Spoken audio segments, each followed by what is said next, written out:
मेरी प्रतिबद्धताएं घोषित हैं। ठीक है, हम उत्तरी दिल्ली वाले, पूर्वी दिल्ली वाले लोग हैं। मैं जो मीम मटेरियल बना उसमें ऐसा क्या है कि मीम मटेरियल होना चाहिए, लेकिन आप पाएंगे कि उस आधार पर बहुत सारे मीम्स तैयार हो। तो दुर्भाग्य से हम लोगों को भी ऐसा कुछ उत्पाद देना पड़ेगा कि मीम के एडमिन्स जो हैं वो थिएटर की तरफ भी देखें। आप बहुत अच्छा कंटेंट देते रहिए, लेकिन वह कंटेंट सामने वाले व्यक्ति को पसंद आए, इसके लिए उसकी एजेंसी होनी चाहिए अपनी पसंद करने पर। और हमारे एआई ने, आर्टिफिशियल इंटेलिजेंस ने आपसे आपकी ये जो प्रभुसत्ता थी वो छीन ली। The moment you like it, AI take it as it is your free choice. ठीक है, so you are robbed of your free choice. तो अपनी बातचीत का सिलसिला हम शुरू करते हैं। जैसा कि आप देख ही सकते हैं कि एक फेस्टिवल है जो कि रेजिडेंशियल एरिया के अंदर एक गार्डन के अंदर किया जा रहा है। ये कोई बहुत बड़ा समारोह नहीं है, पर ये एक शुरुआत है, और ये शुरुआत इसीलिए है क्योंकि इसकी ज़रूरत है आज के समय में। क्या आपको भी लगता है कि वाकई में इस तरह के छोटे प्रयासों की ज़रूरत है, और ज़रूरत क्यों है? देखिए प्रियंका, अगर जब मेरे पास इस कार्यक्रम के लिए आमंत्रण आया तो एक मेजर फैक्टर इसे एक्सेप्ट करने का इसकी जो लघुता है वही थी। दो बिंदुओं से इस पर ध्यान दीजिएगा। पहला तो मैं दिल्ली के इसी इलाके में बड़ा हुआ हूँ, यहीं स्कूल था, यहीं कॉलेज में भी पढ़ाई लिखाई हुई। तो दिल्ली में जो नॉर्थ साउथ चलता है उसमें मेरी प्रतिबद्धताएं घोषित हैं। ठीक है, हम उत्तरी दिल्ली वाले, पूर्वी दिल्ली वाले लोग हैं। तो और जिन चीज़ों में हम लोग दिल्ली के बाकी हिस्सों से, खासतौर से साउथ दिल्ली की तुलना में जो कमी हमें दिखाई देती है, उसमें से एक बड़ी कमी कल्चरल स्पेसेस की कमी है। हमारे पास वॉलंटरी कल्चरल स्पेसेस शहर के इस इलाके में कम है। या तो आपको विश्वविद्यालय पर निर्भर रहना पड़ता है, यूनिवर्सिटी के अपने कल्चरल स्पेसेस होते हैं, वो उसका अपना डायनामिक्स है, वो खूबसूरत चीज़ है, लेकिन फिर उसकी एक उम्र है। आप उन्हीं 3-4 सालों तक उसका लाभ ले सकते हैं, उसका हिस्सा हो सकते हैं, और उसके बाद फिर अचानक या तो एक शून्य होता है, या फिर आपको माइग्रेट करना पड़ता है सेंट्रल दिल्ली की तरफ या साउथ दिल्ली की तरफ। तो उस लिहाज से एक तो ये जो हस्तक्षेप है, मैं इसके लिए आपको बधाई भी देता हूँ और आपका आभार भी व्यक्त करता हूँ इस शहर के इस हिस्से से।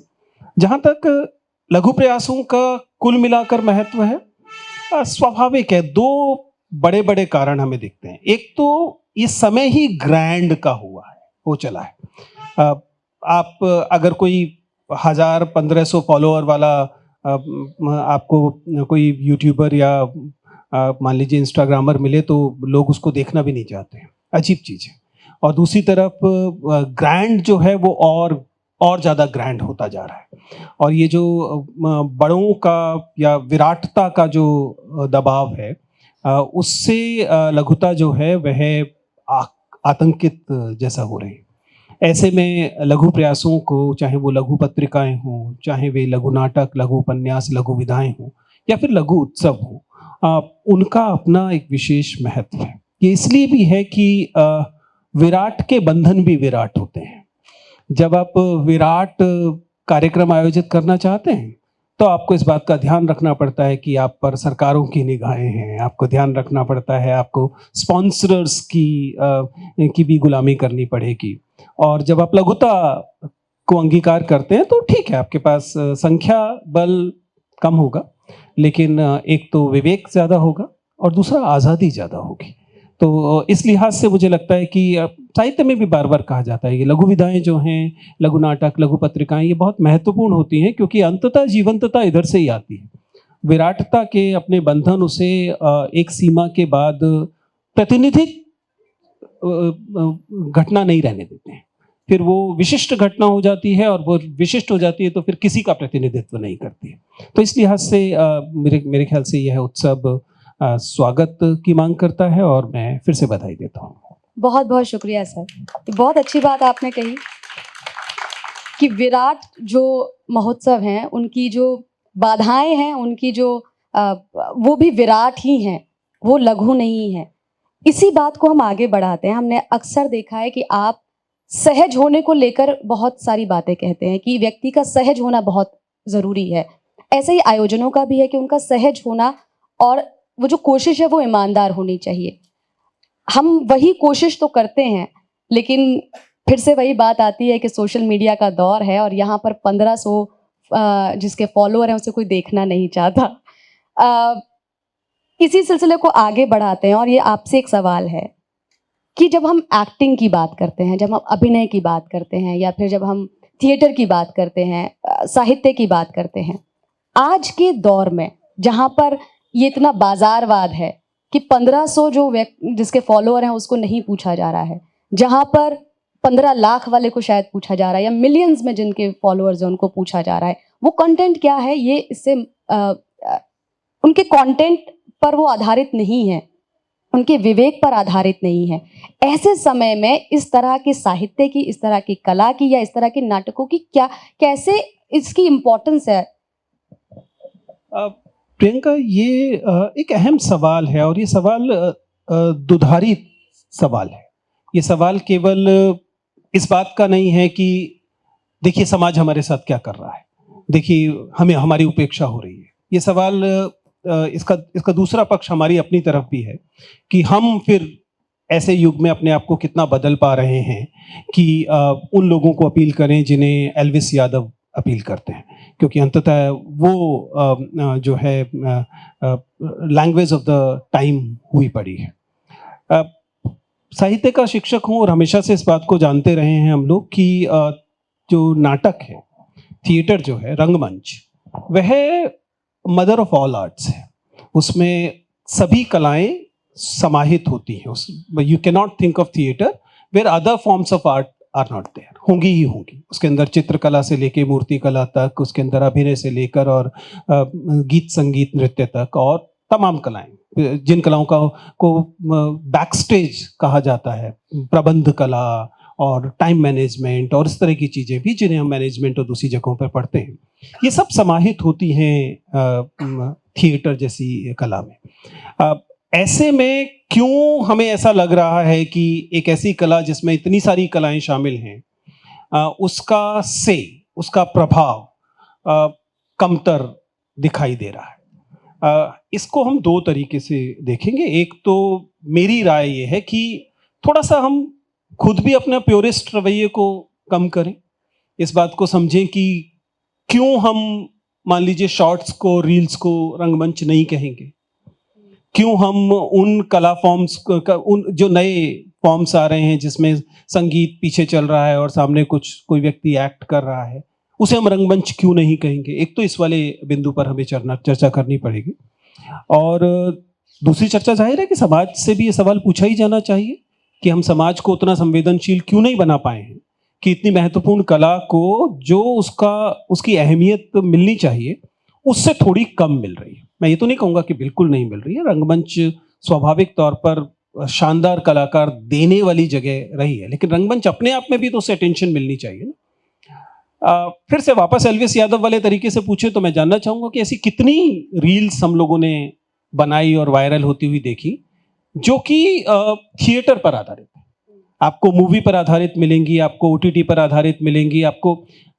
और सच्चाई ये है कि आज के समय में कला समीक्षक नहीं तय कर रहे कि समाज को क्या पसंद आ रहा है। आज के समय में यहाँ तक कि न्यूज हाउसेस के एडिटर भी नहीं तय कर रहे कि कौन प्रभावशाली है। आजकल के समय में तो मीम्स के एडमिन तय कर रहे हैं कि क्या चीज महत्वपूर्ण होगी, क्या नहीं होगी। मैं आज तक नहीं समझ पाया। कल मैं परसों आईआईटी के कैंपस में था और मैं उस सवाल को पूछ रहा था कि भाई मैं जो मीम मटेरियल बना उसमें ऐसा क्या है कि मीम मटेरियल होना चाहिए, लेकिन आप पाएंगे कि उस आधार पर बहुत सारे मीम्स तैयार हो रहे। तो दुर्भाग्य से हम लोगों को भी ऐसा कुछ उत्पाद देना पड़ेगा कि मीम के एडमिन्स जो हैं वो थिएटर की तरफ भी देखें। थिएटर खूबसूरत जगह है और उसकी सेटिंग अगर आप सोचें तो उसमें खूब सारे मीम्स की सेटिंग की गुंजाइश है। हम बैकग्राउंड भी क्यों नहीं बन पा रहे हैं? फॉरग्राउंड तो खैर छोड़ ही दीजिए, हम बैकग्राउंड भी क्यों नहीं बन पा रहे हैं? लोगों को बैकग्राउंड में रेस्टोरेंट चाहिए, होटल लॉबी चाहिए, यहाँ तक कि खाली सड़कें और पार्क चाहिए। सारे रील बनाने वाले इन्हीं सबको बैकग्राउंड बनाते हैं। जबकि थिएटर इतना शानदार बैकग्राउंड प्रोवाइड करता है। चलिए फोरग्राउंड में होना चाहिए, पर फोरग्राउंड छोड़िए, बैकग्राउंड पे क्यों नहीं बन पा रहे हैं, उस पर भी हम लोगों को शायद थोड़ा सा विचार करना चाहिए। तो जैसा अभी आपने कहा कि जो आजकल मटेरियल चल रहा है, जो रील्स का एक दौर आ गया है, यहाँ पे बहुत सारे जो हमारे जो बैठे हुए हैं सामने दर्शक, ये हमारे भावी शिक्षक हैं, ये डाइट के स्टूडेंट्स हैं इसमें काफ़ी सारे, और यही हमारे हम क्या अपने बच्चों को देकर जा रहे हैं, हम बच्चों को क्या सिखा रहे हैं, और ये कैसा दौर तैयार किया जा रहा है जहाँ पर वो रील बनाने वाले लोग डिसाइड कर पाते हैं कि क्या पॉपुलर है। जो पॉपुलर है वो बाजार में चलेगा, जो बाजार में चलेगा उसकी मांग ज़्यादा होगी। अब शायद जो थिएटर नहीं प्रोवाइड कर पा रहा, या तो वो इतनी गहराई में चला गया है कि वो उम्मीद करता है कि उसके दर्शक भी उतनी ही गहराई में बैठकर उसे देखें और उसे समझें और उसका आस्वादन कर सकें, लेकिन वो हो नहीं पा रहा क्योंकि हम वैसा जो समाज है वो तैयार ही नहीं कर पा रहे। और उसकी शायद एक वजह ये भी हो सकती है कि हमने इसकी सीमाएं तय कर दी हैं कि थिएटर वो व्यक्ति करेगा जिसे एक्टर बनना होगा, थिएटर वो व्यक्ति करेगा जिसे फिल्मों में जाना होगा। हम आम आदमी के लिए थिएटर को और एक्टिंग को काटते जा रहे हैं, जबकि एक ऐसी कला है जो सिर्फ एक्टर का निर्माण नहीं करती, ये तो आपके व्यक्तित्व का निर्माण करती है कि आप कैसे चीजें देखते हैं, कैसे समझते हैं, आपके रंगों का चुनाव कैसा होता है, आपकी भाषा का चुनाव कैसा होता है, आपकी भाव भंगिमा कैसी होती है, जो कि अक्सर आप एनालाइज करते हैं कि ये चल के आया तो कैसे चल के आया, ये बैठा तो कैसे बैठा, इसने क्या बोला, कैसे शब्द थे। तो हम ऐसा मैं भी समझती हूँ कि हम एक्टिंग को अपने जीवन से अलग नहीं कर सकते, वो हमारे जीवन में है, स्वतः है, हम प्रैक्टिस नहीं करते क्योंकि हमें एक्टर नहीं बनना। क्या आपको लगता है कि आम जीवन में इसका उपयोग होता है, जो भी हमारे थिएटर के जो एलिमेंट्स हैं इनका? मतलब मैं तो दरअसल जीवन में ऐसा कोई पक्ष सोच नहीं पा रहा हूँ जिसमें इसका उपयोग नहीं होता। आपने डाइट के प्रशिक्षु जो शिक्षक हैं उनकी बात की, मुझे याद आ रहा है कि 93 से 95 का समय था, हम लोग दिल्ली यूनिवर्सिटी के लिए उस प्रोग्राम को डिज़ाइन कर रहे थे जिसे आज BLED कहा जाता है। सेंट्रल इंस्टीट्यूट ऑफ एजुकेशन में मैं था प्रोजेक्ट में, और हम लोगों ने वो प्रोग्राम डिज़ाइन किया जिसके आधार पर पूरा BLED कोर्स बना है। और उसके जो फर्स्ट सेकेंड ईयर के कोर्स थे, उस समय एनुअल सिस्टम हुआ करता था, उसके जो फर्स्ट ईयर सेकेंड ईयर के कोर्सेज थे, professor Krishna Kumar, professor Anil Satgopal, professor Poonam Batra, ये लोग हमारे सीनियर टीचर हुआ करते थे, हम इनकी जूनियर टीम में थे। और हम लोगों ने इस बात को महसूस किया कि you can not become a good teacher unless you have some theatre education. और इसलिए आप पाएंगे कि जो BLED का प्रोग्राम है उसमें बाकायदा रोल प्लेइंग को, क्योंकि ये एलिमेंट्री एजुकेशन के शिक्षक बनते हैं जो प्राइमरी क्लासेस को पढ़ाएंगे, और अगर आप रोल प्लेइंग नहीं कर रहे हैं, क्योंकि आपको रोल प्लेइंग या थिएटर या नाटक एक सत्य से अलग नकली चीज लग सकती है, लेकिन सच्चाई ये है कि जो बच्चा स्कूल में आ रहा है, बिल्कुल प्राइमरी का बच्चा, प्री प्राइमरी का बच्चा, उसके लिए रोल प्लेइंग जिंदगी है। उसके लिए वो कोई नाटक नहीं कर रहा है, वो अभिनय नहीं कर रहा है, वो दरअसल वही जिंदगी है उसकी। जब बच्चा, छोटा बच्चा घर घर खेल रहा है, आपको लग सकता है कि वो रोल प्लेइंग कर रहा है, लेकिन सच्चाई है कि उसके लिए वो घर घर है, उसके लिए वो सड़क सड़क है, और वो उसे उसी पर्सपेक्टिव में देखता है।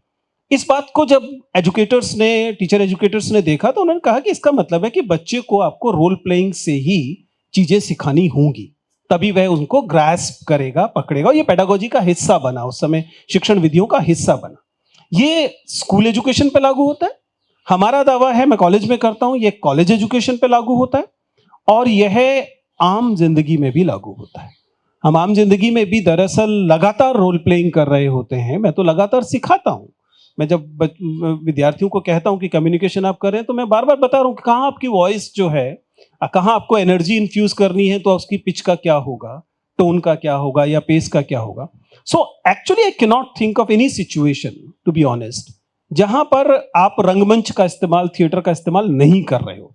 ये अलग बात है कि आप उसे थिएटर कहेंगे या नहीं कहेंगे।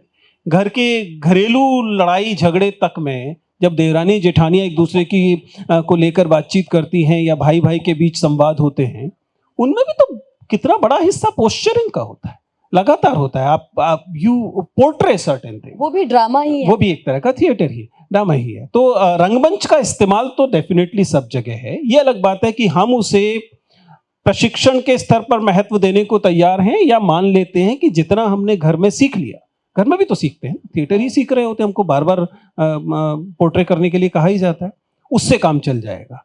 तो ये इस पर बहस हो सकती है, लेकिन जीवन का कोई अंश रंगमंच के बिना है, कम से कम मैं नहीं जानता। अगर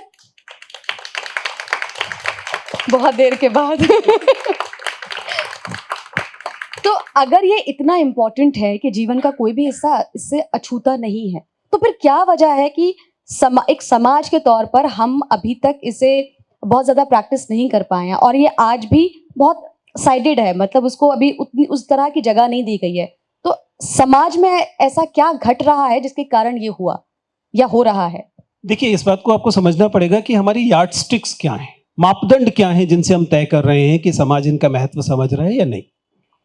मुझे लगता है कि, और ये आज से नहीं हो रहा है, हम समय के दबावों में बार बार डरते हैं नई चीज़ों से, लेकिन सच्चाई ये है कि पिछले 50 सालों से 40 सालों से तो मेरी स्मृति में, और 70-75 सालों से इतिहास में बिल्कुल साफ साफ दर्ज है कि पॉपुलर ने हमेशा क्लासिकल को एक तरह का डर दिया है। क्लासिकल हमेशा पॉपुलर से भयभीत रहा। जब बॉलीवुड फिल्में आई, बॉलीवुड आ रहा था, तब हमें लगातार ये परेशानी हो रही थी कि ये क्या हो रहा है, ये तो सच्चाई नहीं है जो दिखाई जा रही है। कौन पेड़ों के इर्द गिर्द नाचता है इश्क में? कोई नहीं नाचता, लेकिन फिल्मों में, हर फिल्म में नाच रहा था, डांसिंग अराउंड द ट्रीज, और हमें वो अति नाटकीय लग रहा था। कहाँ से आ रहा था? अल्टीमेटली तो नाटक से ही आ रहा था ना। लेकिन और बल्कि पूरी की पूरी फिल्में कहा ही जाता है कि पारसी रंगमंच से ही आई हुई चीजें पूरा हैं। पारसी उठाया, पारसी गाना रंगमंच को वहां एज से इट आया, इज सब उठाया, कुछ आया। अदरवाइज दुनिया के किसी फिल्म देश की फिल्मों में गीत संगीत नहीं होता है जैसा कि हमारे यहाँ होता है, क्योंकि पारसी रंगमंच में था इसलिए आया।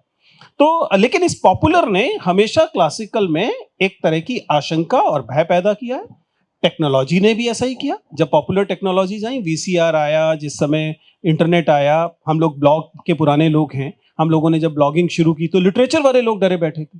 मुझे याद है कि राजेंद्र यादव ने बाकायदा एक कार्यक्रम में हम लोगों के लिए कहा कि ये अच्छा ठीक है, ब्लॉग वाले लोग हैं ना, ठीक है, कोई जगह तो होनी चाहिए जहाँ कूड़ा भी छपेगा, और ये कह के उसको रद्द किया। ये अलग बात है कि बाद में हंस को अपना सोशल मीडिया विशेषांक निकालना पड़ा, बिल्कुल, और उसके लिए उन्हें विनीत को, वही ब्लॉगर विनीत को बाकायदा इनवाइट करना पड़ा संपादन करने के लिए। राजेंद्र यादव तो बेचारे नहीं रहे, लेकिन सोशल मीडिया बचा रहा। तो नए से भयभीत होना भी शायद छोड़ना पड़ेगा। हाँ, ये है कि इंटरसेक्टिंग पॉइंट्स ढूंढने पड़ेंगे। थिएटर चलता रहेगा, थिएटर एकदम लुप्त तो नहीं हो जाएगा, लेकिन जब तक कम से कम इन नई सामग्री का फोरग्राउंड और बैकग्राउंड नहीं बनेगा, तब तक ये आशंकाएं थिएटर में हमें देखने को मिलती रहेंगी, ऐसा मुझे लगता है। दूसरा, शहर को भी समझना पड़ेगा। हमारे जैसे शहरों में स्पेसेस अपने आप में एक प्रॉब्लम। आज अगर आप एक रंगमंच, एक नाटक करना चाहें, तो पहले जैसे ये नाटक संभव था कि आपने थोड़े से संसाधन जुटाए और बिना पैसे लिए या कम पैसे लिए अगर आपके पास आर्टिस्ट हैं, तो उनके भरोसे आप एक सस्टेनेबल, ना भी सही तो कम नुकसान वाला नाटक कर सकते थे। बिल्कुल। मुझे याद है कि 80 और 90 के दशक में ऐसे नाटक होते थे। आज भी कुछ कई दूसरे शहरों में अभी वह संस्कृति बची हुई है। मसलन मुंबई में आप देख सकते हैं, महाराष्ट्र में इस परंपरा को देख सकते हैं, गुजरात में भी थोड़ी बहुत गुंजाइश है, बंगाल में भी है। हाँ, लेकिन दिल्ली में अब ये संभव नहीं रह गया है कि बिना 1,50,000 2 लाख रुपए के नुकसान के आप दिल्ली में एक बड़े सभागार का नाटक कर सके। गुंजाइश नहीं बची है, क्योंकि जगहें महंगी हो गई हैं। वो जगहें क्यों महंगी हो गई हैं उस पर एक अलग से बात की जा सकती है। ये public spaces should have been accessible, जो कि अब नहीं है, उस पर चर्चा की जा सकती है। लेकिन ये हमारे शहर की भी थोड़ी सी फितरत है जिसे हमें ठीक करना पड़ेगा। क्योंकि अब हमने शहर की बात की, तो महाराष्ट्र में एक अच्छी खासी परंपरा है जहाँ पर थिएटर होता है। एक ही नाटक के 1000 शो भी होते हैं।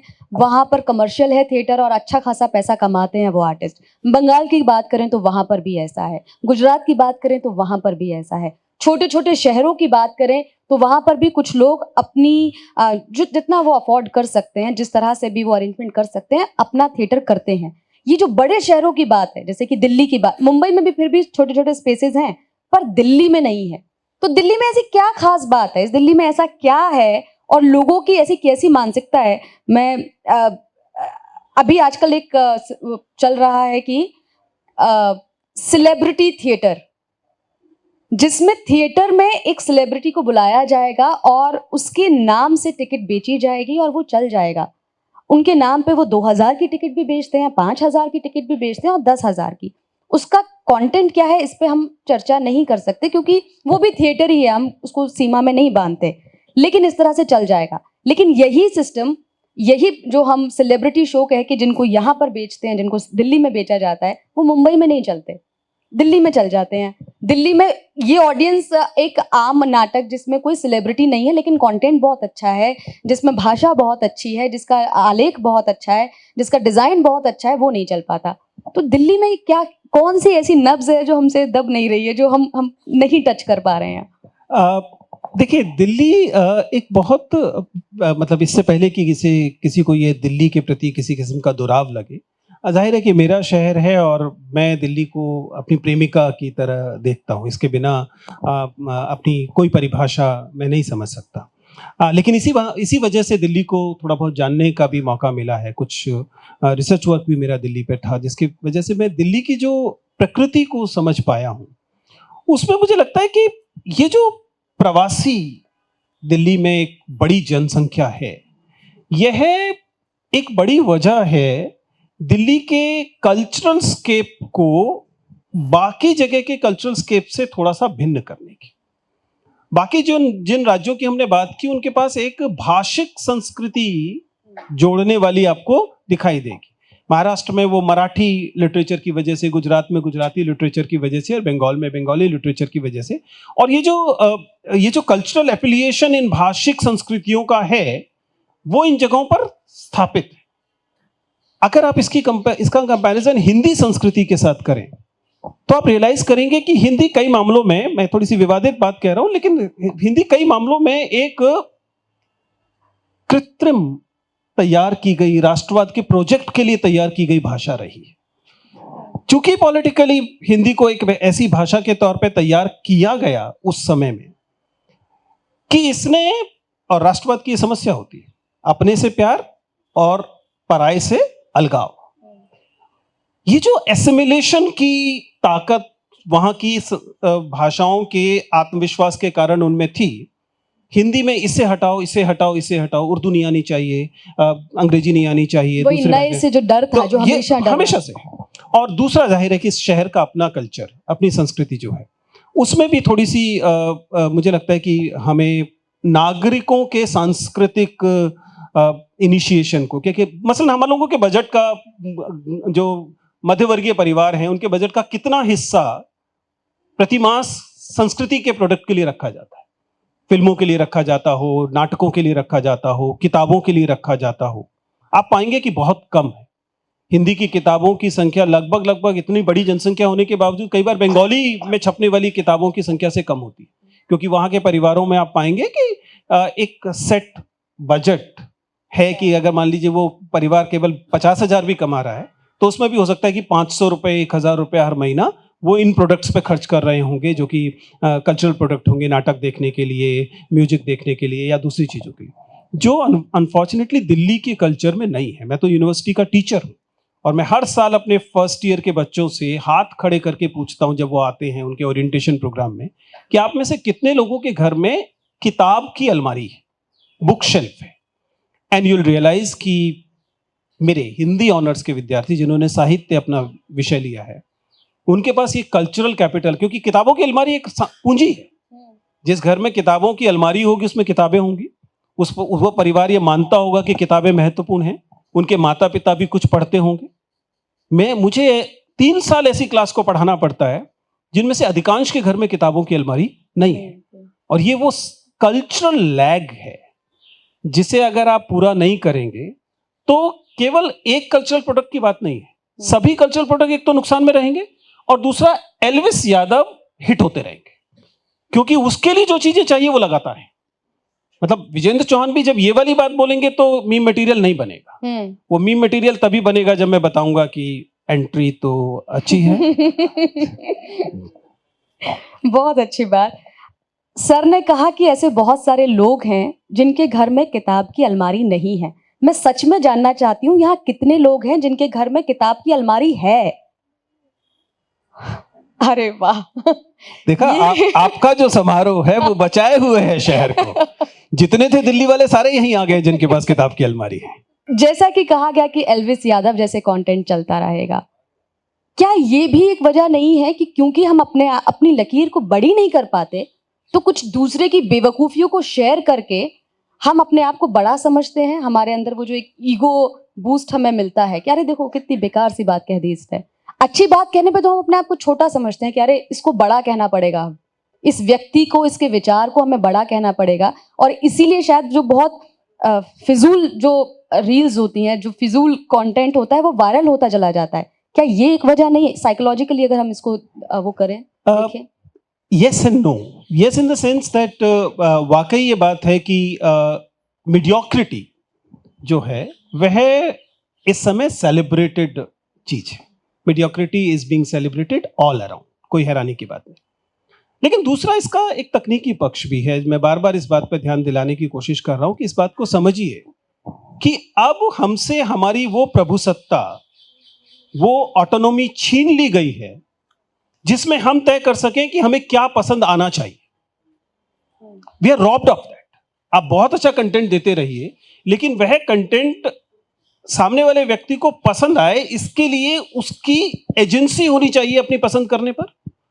और हमारे एआई ने, आर्टिफिशियल इंटेलिजेंस ने आपसे आपकी ये जो प्रभुसत्ता थी वो छीन ली है। कैसे छीन ली है? आपके सामने जो चीजें पेश की जाएंगी, आप उन्हीं में से चीजों को पसंद करेंगे, क्योंकि अदरवाइज तो करोड़ों चीजें रोज प्रोड्यूस की जा रही हैं। और एआई दरअसल आपके सामने वही चीजें फेंक रहा है। चीजें आपका ओवरऑल सैंपल साइज इतना कम हो गया है कि आपको एल्विस यादव पसंद नहीं करेंगे तो आपको विजय चौहान पसंद करना पड़ेगा। आप इन दोनों को नहीं पसंद करेंगे तो आपको किसी फैशन इन्फ्लुएंसर को पसंद करना पड़ेगा। कुल जमा हम लोगों का 1 लाख 10 लाख से ज्यादा सब्सक्राइबर बेस वाले जो 1000 2000 5000 लोग हैं देश में, एआई ने मजबूर कर दिया आपको कि you will have to choose one of them. आपके पास सिर्फ इतनी ऑटोनॉमी बची है कि आप एल्विस यादव को पसंद करेंगे या फिर आप वो शरण को पसंद करेंगे या सीए रचना डे को पसंद करेंगे।